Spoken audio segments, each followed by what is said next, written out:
So I've had a chance to, I think, fully process the endorsement of Joe Biden by Tulsi Gabbard, and my knee jerk reaction was, "Fuck her!" Like fuck her up her stupid fucking ass. And as I've had a chance to process, I think I've come to fuck her up her stupid ass. And so what I mean by that, and let me unpack this so people don't just think that I'm some sort of vulgar, carnival barker. So I've also served in a medical unit. Much like her, I've served in Iraq as well. Unlike her, I was actually the very first combat support hospital that jumped forward into Iraq. So I really saw the beginnings of the bullshit rolling in. And so we're just now seeing the beginnings of the bullshit rolling in for coronavirus. And the beginnings of the bullshit rolling in of people like Joe Biden saying that he would veto universal health care bill if it came across his desk because it couldn't get enacted immediately. We're in a global pandemic. The places that are doing the best are the places with authoritarian lockdown. I mean, frankly, which is unfortunate, but still, that's a reality. And also universal health care. We don't have universal health care. And so now we're in a situation where people can't afford to get tested.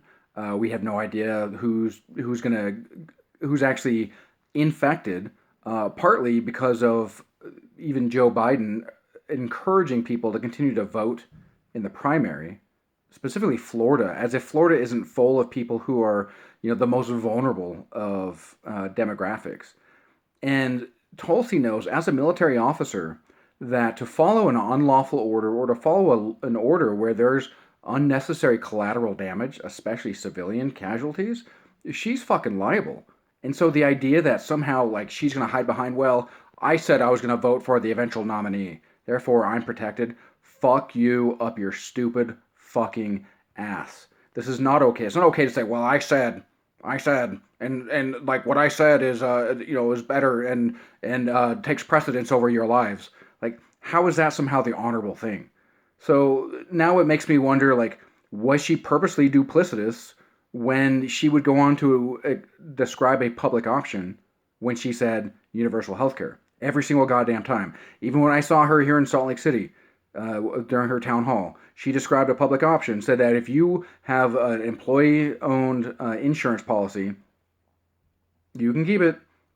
And right after she said universal healthcare, that's not universal healthcare.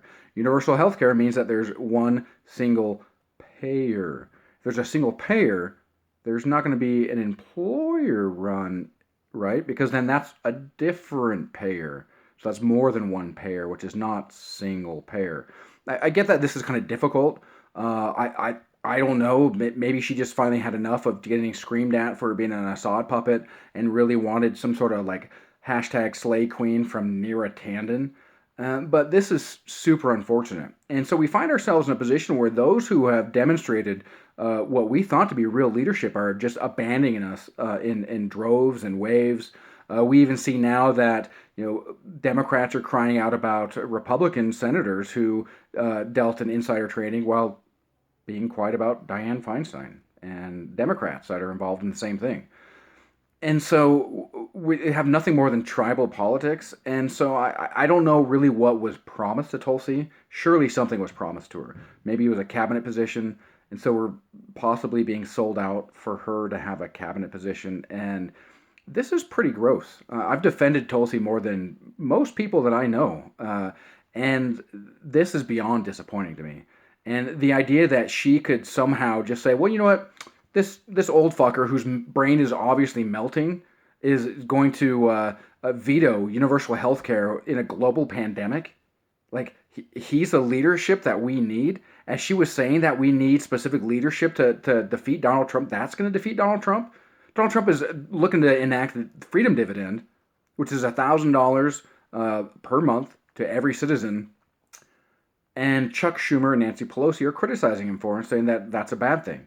So Donald Trump is running to the left of Nancy Pelosi and Chuck Schumer, to the left of Joe Biden even, and she comes and endorses Joe Biden, and that's what's going to defeat. So it was just a fucking circus. Like all of this was just a bunch of bullshit for what? So she could get a cabinet position. She said that she's not going to run for House again. Does that mean she's going to try and run for Senate or be in the cabinet? Like I don't know. There's obviously speculation on my part as far as what she's getting because I just the batteries in my Miss Cleo crystal ball just haven't been replaced, and since she died, I can't find those batteries anymore. But we find ourselves in a position where everyone but Bernie is abandoning us. Everybody but Bernie is abandoning us. And so, like, don't we owe it to him not to abandon him? Like, I'm fucking frustrated. I can't even tell you how goddamn frustrated I am. Or rather, I guess I just kind of did, but I can't really describe, like, fully the full impact of just how enraged I am. How, like, when I stop and ponder it, I start glowing like I'm gonna, transition to some sort of Super Saiyan. And the people who I really looked up to for leadership tell me to go fuck myself. And yeah, this is not okay. Look, Bernie needs us. Bernie needs us now more than ever. And now is not the time to abandon him. You can be mad. You can cry the hell out. You can even criticize Bernie. Just don't abandon him. You can try and pull him left by yelling at him to, burn the DNC. That's also fine. Just don't abandon him. He needs us more than ever, the same way that we need his policies more than ever. I don't vote for Bernie because I like cantankerous old guys who comb their hair with balloons. I like Bernie because of his policy, which is the exact same reason why I did like Tulsi. And then she really started making me very suspicious again as I, unpacked for you about the healthcare. And then now this, like, come on now. Like, I have yet to see any sort of Biden supporter tell me what policy they support. Just that he played second fiddle to a black man. Yes. Fuck, man. That's so crazy. We live in a fucked up world. Don't abandon Bernie. He needs us now more than ever.